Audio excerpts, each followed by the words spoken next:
ఓట్లు చోరీ అయినాయంట. రాహుల్ గాంధీ సార్ చెప్తున్నాడు. ప్రధాన మంత్రి తర్వాత అంతగానం పవర్ ఉన్న వ్యక్తి ఎవరంటే రాహుల్ గాంధీ సారే. అర్థమైతుందా?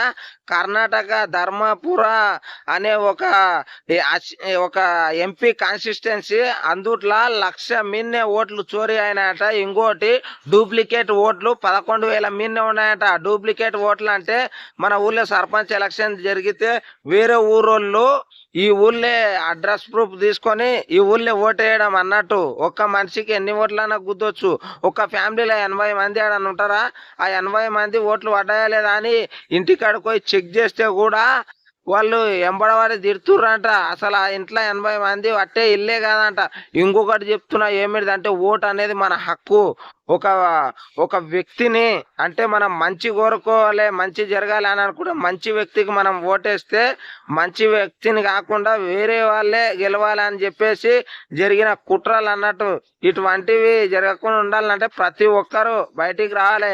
ఒక కాన్స్టిట్యుయెన్సీలోనే గింతగానం జరిగితే మన హక్కు దుర్వినియోగం అయితే ఏమిటిది? ఒక 5 సంవత్సరాలు ఒక నేత బాగా చేయకపోతే ఇంకొక నేత కావాలని చెప్పేసి మనం ఎన్నుకుంటాం.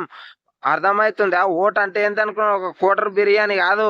మన భవిష్యత్ అనేది మరవకుర్లి. ఒక్కసారి రాహుల్ గాంధీ సార్ ఏం చెప్పిండో యూట్యూబ్ లో పోయి చూసి ఇనూర్లి జర. అర్థమవుతున్నదా? Painting star.